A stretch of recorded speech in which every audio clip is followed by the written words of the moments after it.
good. We're good.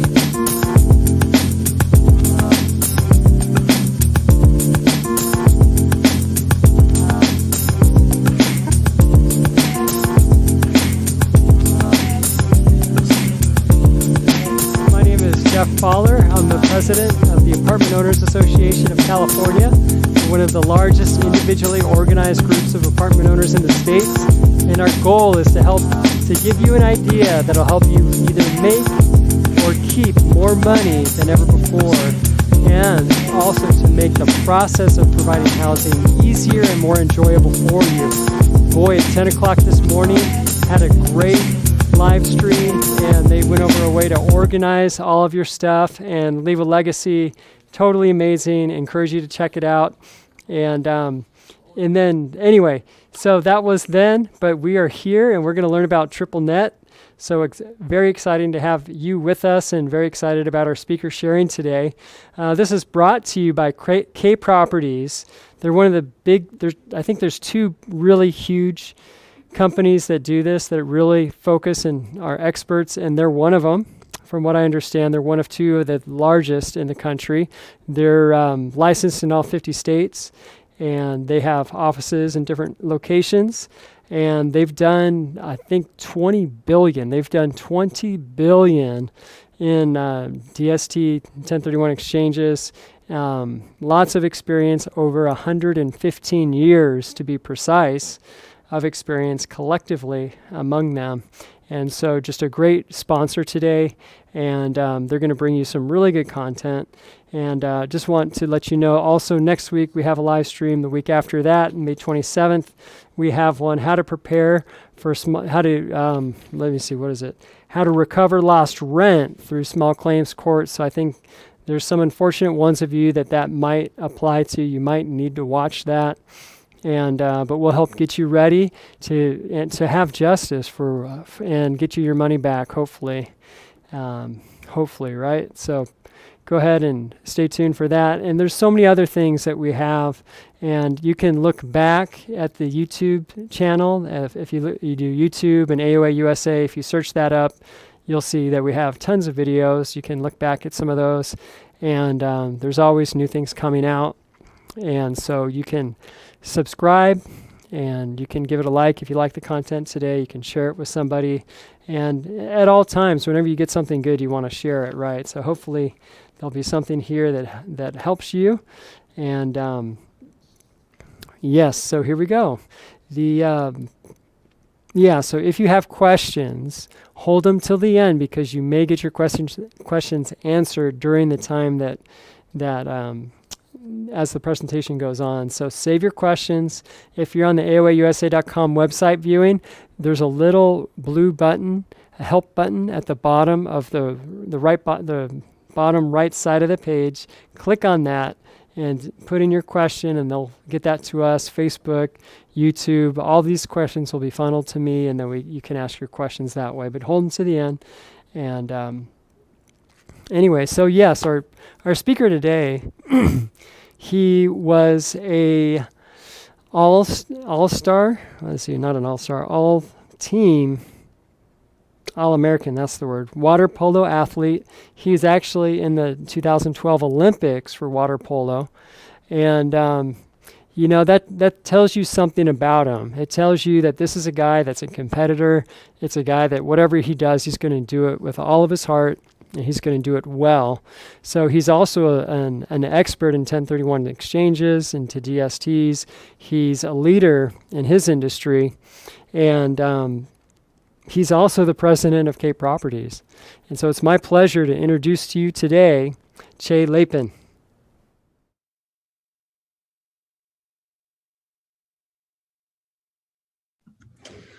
Alrighty.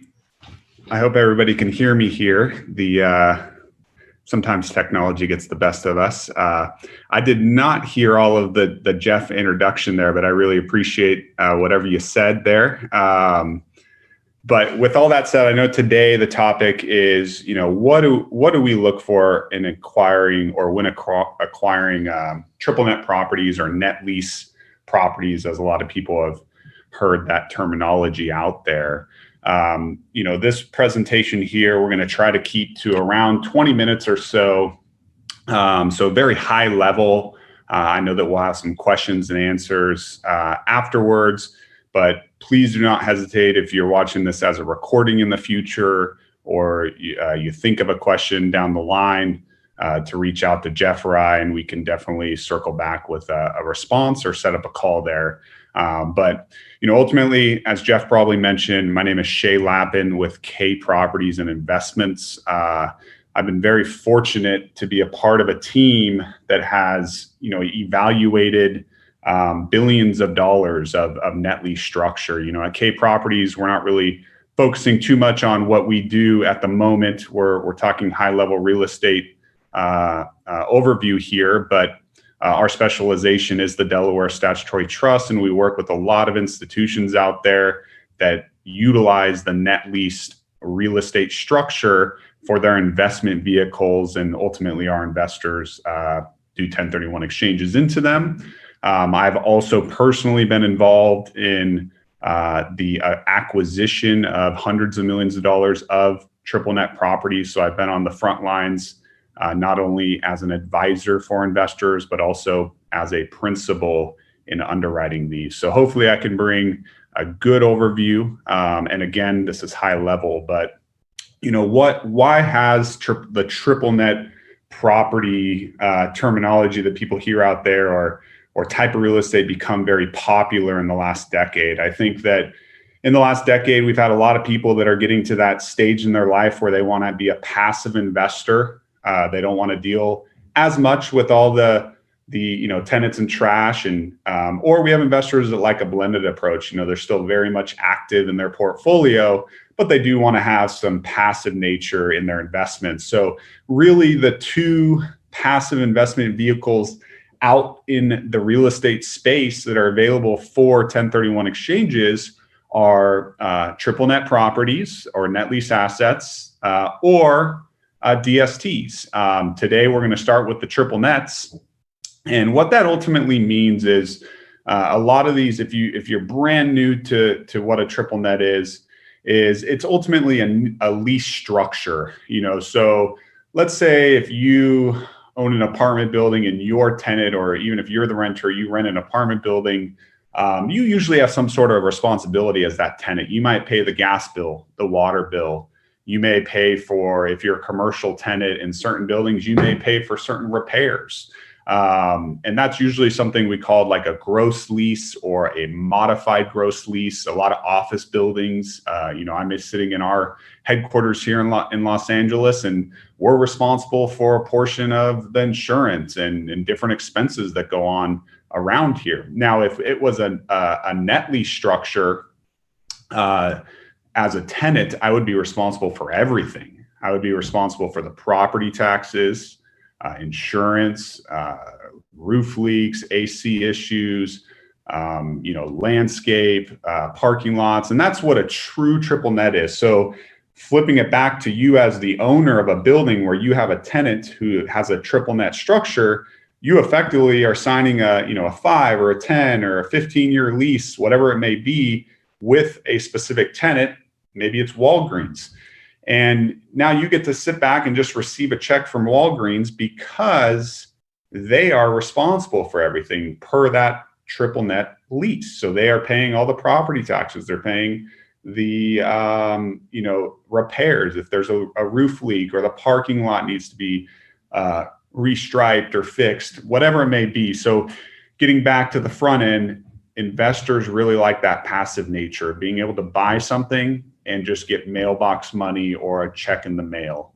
And so that's a quick overview of a triple net. A lot of the common triple nets that you guys will see out on the various real estate websites are going to be your 7-Elevens, your gas stations, your fast foods, your drug stores, grocery stores, all the above.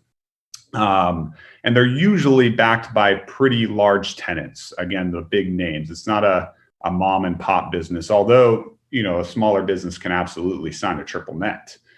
So that's the prettiness of it, the passive nature. This is why I believe over the last decade, people have been attracted to the triple nets, because again, they can become a passive investor and sell their apartment building maybe to someone who's younger and ready to take over that as the new owner of the active management, the new generation, and the older generation is moving on into retirement.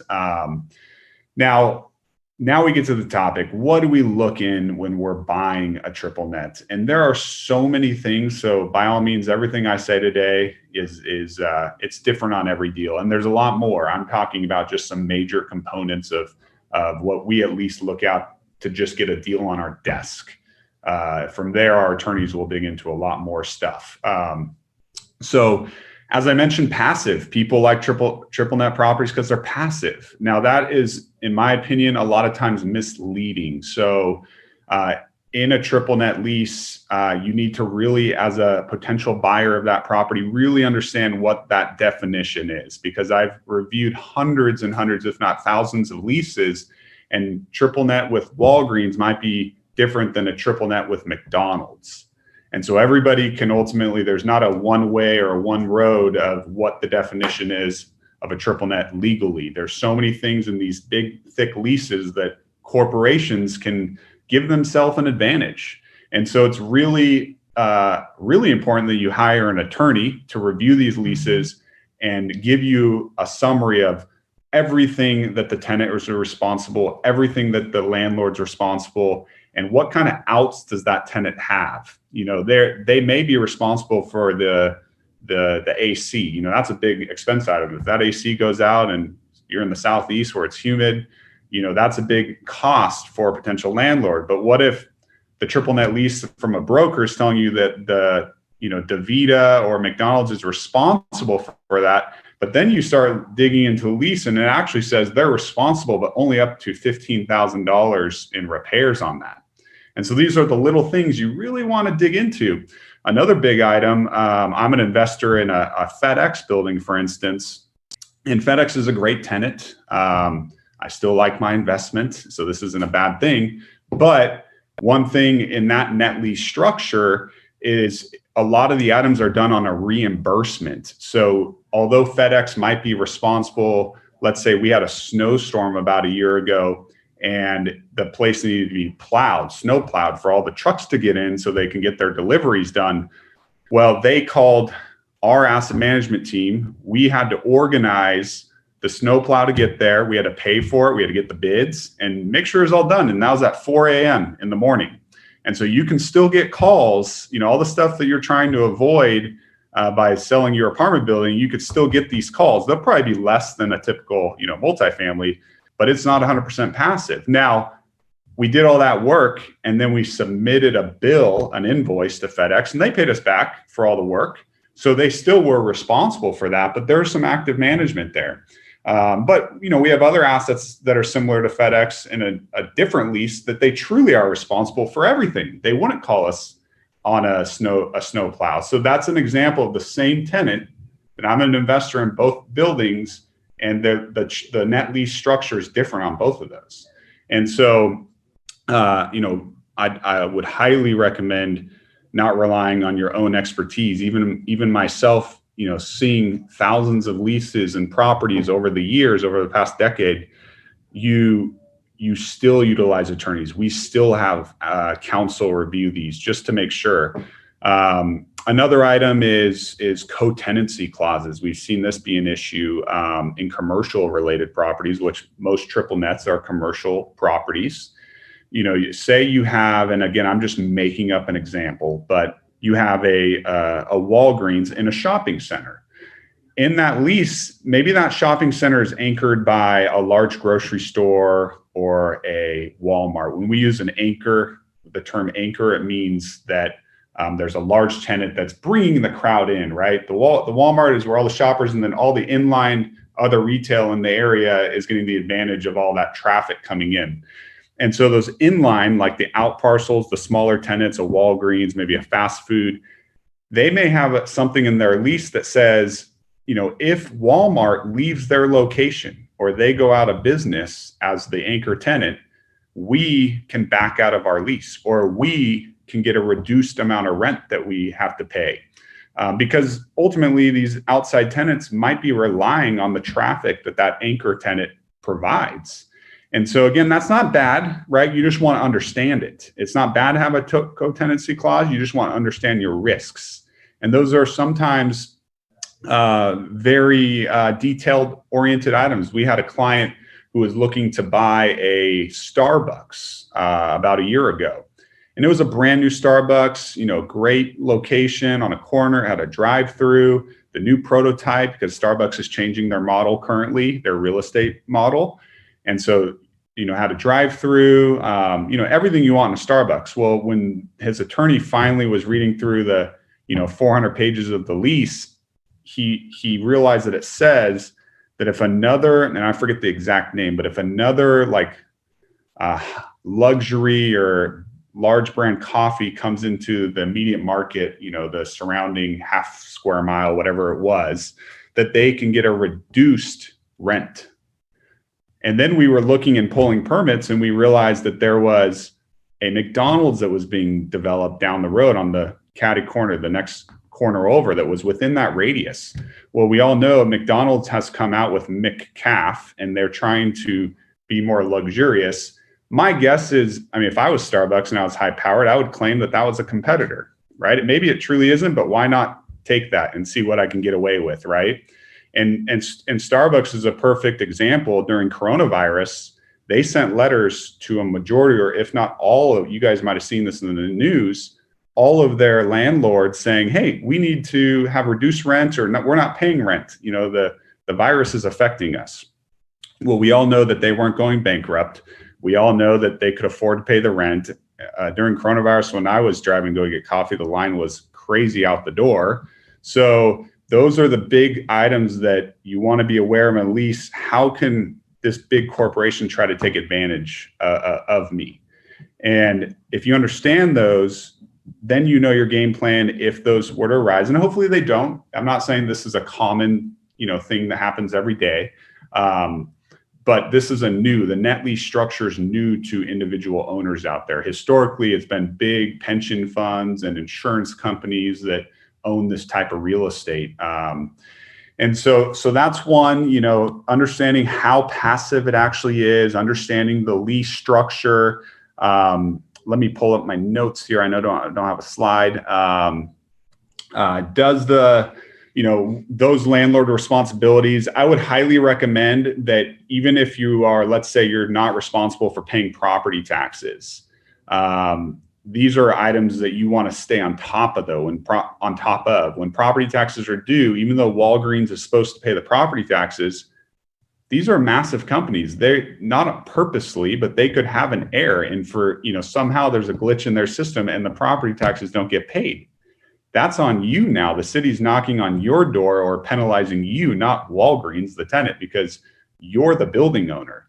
And so one thing that we have our asset management team constantly do is when property taxes are due in the various months, depending where geographically our properties are located, to make sure that those are being paid. And we have, I'm not going to name any specific tenants. I don't want them going after us, but we've seen some of the larger tenants accidentally forget. And they're great. When you contact their real estate department, they have great liaisons that will go, and get it done, and they'll pay late fee, all that stuff. But it's stuff you have to, stay on top of. And then the other item is the lease term. When you're evaluating triple net properties or double net or any net lease structure, a lot of the value, the underwriting, is done on that tenant that's occupying your building. And then the underlying lease, is there 5 years? Is there 7? Is there 15? Typically, always an exception to the rule, but typically the longer you have on a lease term, the more valuable your building is. Just like a bond, right? You get a little more security there for the longer lease. And so if you're buying a property that has a 10-year lease or a 7-year lease, and you own that for 5 to 7 years, that means there's only a couple years left on that lease when you have to go sell. I know there's a lot of option periods that those tenants can take advantage of, but you always want to game plan and pretend that they don't take those options, right? They could leave. And so you're probably going to want to, think of your exit strategy. Am I going to hold this for 20 years? Am I going to hold this for 5 years? If you're going to hold it only for 5 or 7 years, that means you're going to have less lease term. You need to renegotiate with Starbucks or with CVS to re-extend that lease. It might have 3 years left, 2 years. You want them to re-sign another 10-year lease or a 15-year lease. If they go into options, your building is worth less historically, because the new buyer is always going to be worried. Are they going to continue to take on that short-term, option? Or they can go to their next one? And then lenders, if you're getting a loan on your building, they're going to be a little leery of that. And so understanding what your game plan is, make sure if you've never negotiated with a large tenant, to talk with brokers and ask them, what am I going to come up against? Some examples, you may, when you're sitting down at the table across from, CVS or them, they may go, you know what, we're willing to extend for another 15 years, but we want a rent break. We want some reduction in rent. Or they may say, you know what, our branding has changed. Our store layouts have changed over the last decades. Sometimes you see these big corporations change their logos and their retail footprint, whatever it may be. And they may say, you know what, we want some more tenant improvements, a tenant improvement allowance. So we want, a couple $100,000 to change, the front of our building, the logo, the interior, to upgrade technology, whatever it is. It's a give and take relationship. And so understanding that and preparing for that, it's not bad to pay a tenant, give them tenant allowances, because sometimes, even though you might have to pay 50 grand, 100 grand to upgrade X, that 15-year new lease might offset the value when you go to sell the building now. Same thing with your apartment buildings. If you're going to go sell your apartment buildings, I'm assuming some of the owners out there may go, you know what, it might be worth it to redo our roof and or redo the landscaping, upgrade some of the deferred maintenance issues before I sell. So I'm losing now, but my building's gonna be more marketable and maybe worth more money if I put these improvements. So that same concept sometimes can apply to the triple net strategy. Lastly, what I would say is, price points. And this is where I'm not going to dig into DSTs, but, if you're only selling, a lot of times apartment owners that are selling a 4-plex, an 8-plex, a 20 unit, depending on where it's at in the country, you may only be getting, $2 million of equity, $4 million of equity. And that might not be enough to get a high quality triple net property. Maybe you can get a Dollar General in the middle of nowhere, which is not bad all the time, but you are buying it in the middle of nowhere. You're not buying it in Los Angeles, right? And so understanding and talking to your team, if I'm going to do triple nets, what is my price point? What type of tenants can I get involved in? Is it going to be investment grade, a high quality potential tenant? Or am I going to have to buy a franchisee, like a smaller business, which has a higher default rate on their lease? And so those are the things you want to discover, because if you can't get access to certain higher quality potential, and I'm not saying there's not risks there still, but if you can't get access to those, the DST, the Delaware Statutory Trust, we may have those types of properties inside the DST. So this gives you access to triple net properties, but in a true passive nature, because as a DST, you're not having to deal with the tenant, the sponsor, the manager of the DST is. So that's where we've seen a lot of investors, all those items I just discovered, we sit down with investors, they weigh their pros and cons, and sometimes it's a little overwhelming and they end up doing, like a DST structure. But I know that we're running out of time here and I want to open up to some questions here, but I know I was a little all over the place on different high level items, but like I said, feel free to reach out and we're happy to walk you through anything there. Thank you so much, Chay. Thank you so much, Chay. Appreciate that. And so we'll give you time to put your questions in. And while we do that, I'll just say that earlier today we did offer a a free membership, a 6-month free membership for anybody that has never signed up for AOA before. If that's you, we're going to extend that offer in this video too. So just joining today, there's that little benefit there. So go ahead, write your questions in. I see some questions about DSTs, one about REITs, and questions are coming in here. And yeah, so go ahead and keep writing those in and we'll have them answered for you. All righty, here we go. So Rudy on YouTube, is there any benefit to a 1031 exchange when you need to cash out? No, I mean, ultimately the 1031 exchange is, a tax deferral vehicle. So if you were just taxing out, you wouldn't utilize a 1031. The only thing I can maybe expand there is, if you were say you're selling for $2 million and you want to tax out because you need liquidity for whatever reason, maybe safety, or there's something else, personally you want to use the money with. That's why a lot of people will tax out. Or there's another investment vehicle that's not real estate, but maybe you don't need the full $2 million. You can do a partial exchange. You want to talk with your CPA or counsel so that they can walk you through what that consequence is, but it's usually some sort of partial consequence. And then maybe you cash out on $1 million and you do a 1031 for the other $1 million. And we see a lot of investors do that nowadays. They've gained so much value on their real estate over the years that it's time for them to maybe have some fun with the money and take some chips off the table. Great, thank you. Great question. Shirley, this is a good question too. Are REITs DSTs? So REITs are not DSTs. A real estate investment trust is similar in some ways in terms of you're a fractional owner, but in a REIT, you own shares, like an operating shares, depending on how the REIT is structured. And it's more open-ended. So the REIT can continue to buy real estate as they raise capital.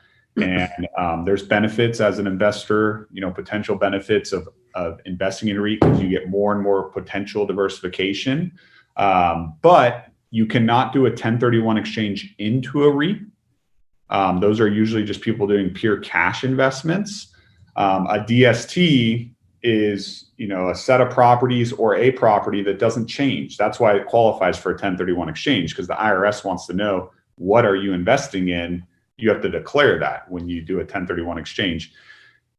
I know this wasn't your question, and this is probably going to open up a ton of other questions in the future when people watch this on recording, but there are some DSTs that will ultimately effectively roll into a REIT. And so if you ultimately wanted to be in a REIT, we have certain DSTs where you do a 1031 exchange into that, DST, whatever the asset is. And then, 2, 4, 5 years later, a REIT is going to buy the DST, and there's a tax, an IRS vehicle called a 721 exchange that allows you to go up into the REIT and now become a shareholder. So that's the only closest thing or relationship between the DST and a REIT. Great, thank you. Here on YouTube, we have Stephen. If I sell my rental house and get a DST instead of doing a 1031 exchange, how long do I have to hold that DST until I can get my money out of it? So each DST, full disclosure, they are considered illiquid investments. Real estate is also considered illiquid, meaning you cannot get on and sell your shares overnight. There's a business plan that, it's our job to walk you through and tell you, I'm making it up, but maybe this particular DST has a 5 to 7 year hold period or a 4 to 7 year hold period. If you needed your money next year, the DST vehicle wouldn't be right for you. And lastly, there are secondary markets that we could expand if you wanted to jump on a call where potentially you could sell your share early, but don't go in with that strategy. The secondary market is for emergencies, for people trying to get out. We wouldn't want you to go in if you need your money in the near future. Great, thank you. All right, on Facebook, here's Lee. How does one find a Starbucks or a CVS to lease? In terms, I would assume what you meant, how do you find one to buy where that's your tenant? That's who's leasing the building. There are, we represent DSTs that have all that stuff. So if you were interested in that fractional ownership structure, you could reach out to us. We know a lot of great real estate brokers. If you were just looking to buy a triple net property, I'm sure even brokers at the AOA could help assist you in that process. But yeah, just like real estate, when you buy a house, there's people who specialize in a certain asset class. So there are brokers who have the ability and expertise to sell you those types of properties. Great. Thanks, Lee, for that question. And thanks, Chay, for mentioning the brokerage. Just about all of our brokers have about 25 years experience. So they've been around a long time. So you could just call the office here and they'll connect you to one of them. On YouTube, we have Alan. What do you think will happen to the 1031 exchange program with Biden's new tax plan? I wish I knew. It's definitely a hot topic that we're all in, waiting game. I don't even know if we'll hear this year. There's so many things on the agenda there that they have to try to accomplish. And so hopefully we'll get a clearer understanding in the coming weeks. I think the most recent item that we heard in the press, obviously that can change, it's not an official document, is they've talked about a restriction on the 1031 exchange recently. In his coming up to the election, before he was president, during his campaign, he mentioned a restriction on income. You could not do a 1031 exchange if you made over a certain amount of income. That has since changed, apparently, according to the new article, that there's just a restriction on how much tax or profit or gain that you can defer on an asset. So the one that they mentioned as an example in the article was a $500,000 cap. So, if you bought a property for $1 million 10, 15 years ago, and you're selling it for $2 million now, that's $1 million gain. You could only actually defer, do a 1031 on 500,000, then you have to pay tax on the extra 500. If that happens, I don't know if it will, or if that $500,000 number will raise to a bigger number. There's a lot of back and forth that takes place in these negotiations between the different parties and process that it goes through. But if that happens, we believe that in our industry, it could become very in the DSTs, because investors can split their equity up, right? And they can invest chunks. So maybe you don't do large investments in DSTs. You keep it down to 500 grand or so per property, because the chances of that property tripling in value and getting over the 500 grand gain in a 5 to 7 year period is pretty low. I mean, if that happens, then okay, we all are very happy anyways. So by that diversification and chopping it up, and then if they change that restriction, you shouldn't go over or exceed that 500 grand. But right now it's a waiting game. We're all making assumptions here. And this is something that has gone on, on almost all the administrations. We constantly hear about the 1031 exchange. Great. All right. C.W. Davis, if Biden's tax plan to eliminate the 1031 is to eliminate it, how will that affect you and the real estate industry? I mean, it'll have large effects on everybody. That's at least that's what we would see per the data. There's a lot of reasons why a 1031 exchange, I could go on a whole list, but there's hard data of the job creation that it creates. Hundreds of thousands of jobs would be potentially wiped out overnight or minimized drastically. There's so many different industries, from retail to attorneys to outside of just your typical real estate broker, to the middle class of, painters, construction, all that stuff. When a property changes hands, there's a large portion of those properties that you do something to the building, whether it's, hiring a new gardener or, changing the paint, the exterior, the roof, or maybe there's even requirements. The city could come in when a new owner comes in and says, hey, the ADA needs to be updated, right? So there's even benefits to keeping a building up to code when a property is transferred. Property taxes are reset on a building. You know, if I would assume, and this is just an assumption, if they took away the 1031 exchange, unless you really needed the capital, why would you sell a building and have a capital gain? Congress assumes that they look at, oh, there was this many transactions last year that did a 1031 exchange. If we didn't have the 1031, look how much tax dollars we would have got. The answer to that is most of those people wouldn't have sold if they were going to lose 50% of their money, right? And so now you have to, as an investor, you'd have to change your strategy to a long-term hold. So you're not going to, and then as inflation takes place, costs move up in goods and you can't raise your rents, fast enough. Where do you cut corners? You stop upgrading certain things on your building. Your building can deteriorate. You do have the ability to raise rents. So now housing could become even more unaffordable for people. There's so many different avenues that you can take that can take place if they were to eliminate it. I don't know. Most experts would probably say they're not going to eliminate it. I think our worst case is some sort of restriction at this point. And then we would ride it out. Like I said, I think we have a lot of ways that we could pivot as a business and as an industry if there was just a restriction. Great. Here we have one on Facebook. Charles, I like DSTs, but DST to not have a stated investment period, and they could be a perpetual investment. Are there any DSTs with a maximum investment period, such as a max of 30 years? A max of 3 years? Is that what you 30. said? 30.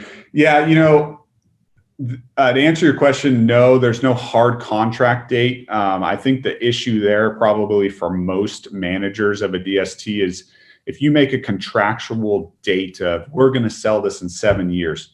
Well, what if that 7th year was 2008 and 9? Now contractually you need to sell, right? Potentially, unless you can sit down with all the investors and somehow get a legal extension.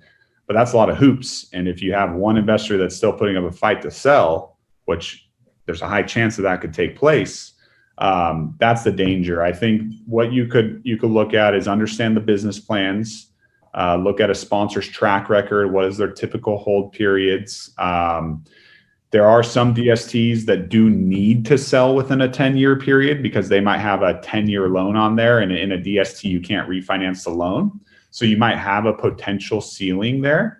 But yeah, these are, in any real estate, you could end up holding it longer than you expected. There's typically a reason for it. But that's our job to walk you through that and walk you through the risks that are associated with a particular hold period. And I think you've mentioned that typical hold period is 4 to 6 years or 6 to 8. Yeah, there's a lot of, and you look at cycles, right? In the last 10 years, properties have been held, 4 to 6 years because we're in an up market. There's a certain point when you build so much equity in a deal and your rents haven't had as much increase that you're now not getting a proper return. I would assume a lot of listeners here, they may think they're getting, 6, 7, 8% on their money. But when you include the amount of money they potentially made, they might only be making 2% on their money. And so the hold periods, because of high growth, now we're at a peak right now. I think there could be some more growth a little bit in certain areas of the country. So maybe now we're looking at slightly longer holds, just because it'll take a little longer to create an appropriate value. Great.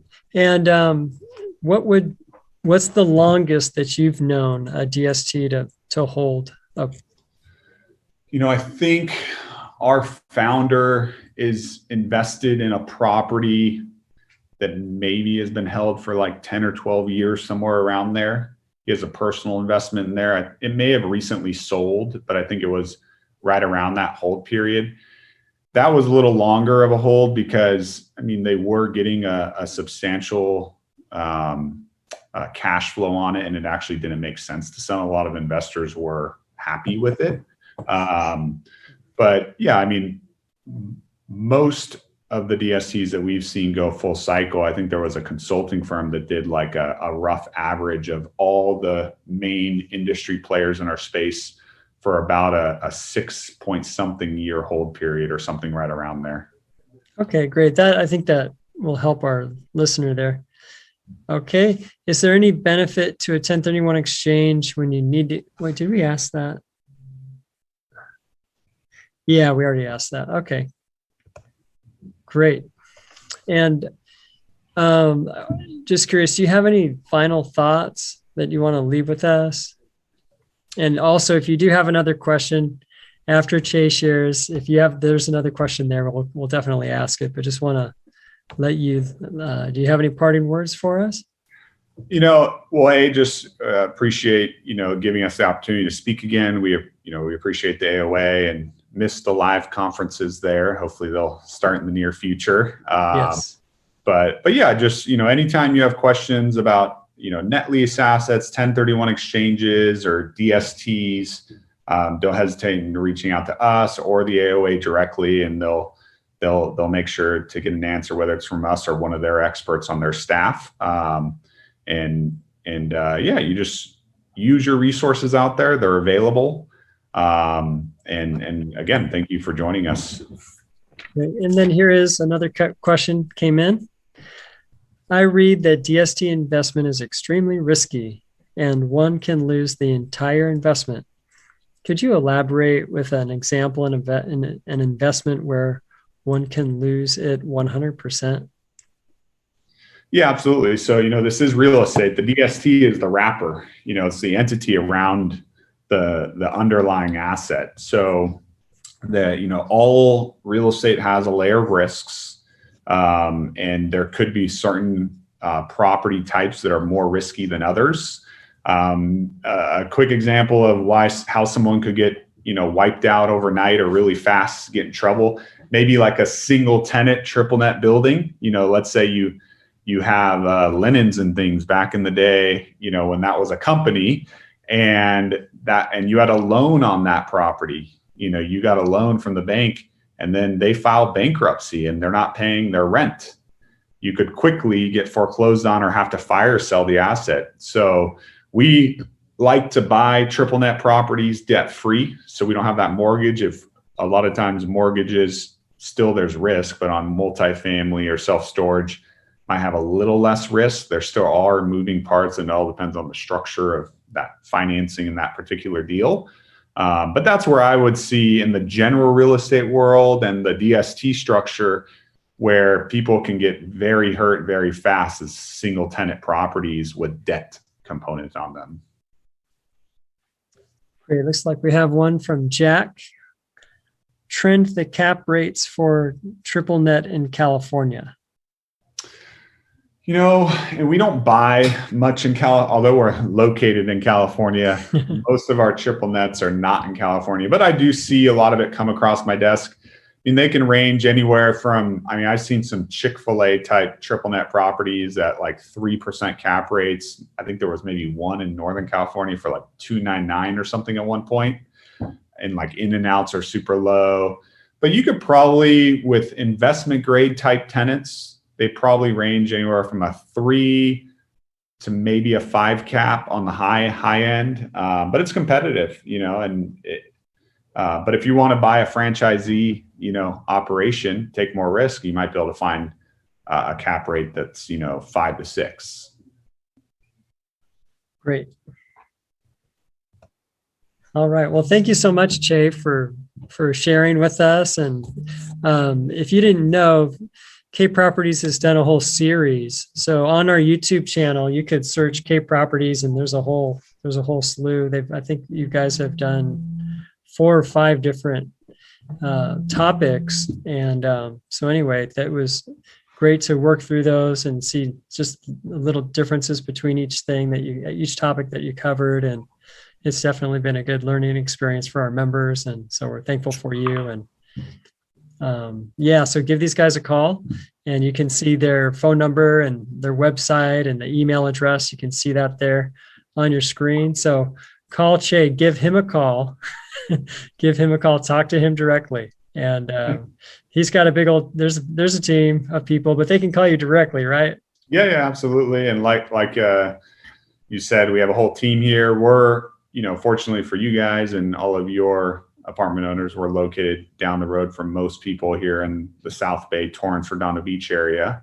So always welcome to come in the office. Our office is open. We're open, obviously, safely. It's got to be a scheduled meeting and take proper protocols, but but conference calls, webinars, or in-person meetings, feel free to reach out. Great. Oh, another question. Here we go. I found this risk disclosure in Properties. If DST is designed for multiple investments, then how can one lose 100%? We understand with single tenant situation, but we are investing in DST. So I think if I understand what you're saying, like what if a DST had multiple properties within the one DST?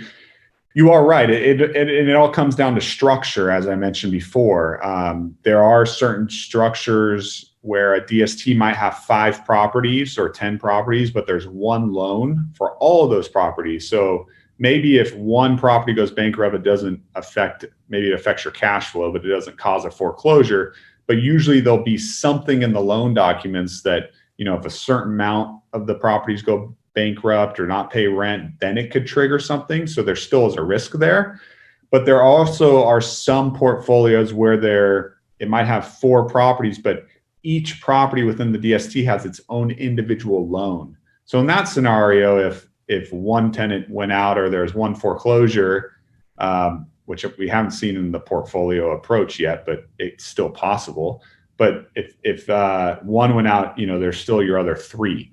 So I get what you're saying. But for us, we always want to be 100% transparent there. Whether the risk is very small, we always disclose. And I think most of these, when you actually dig down to them, are a lot of the same risks that are associated with investing in real estate in general. Great.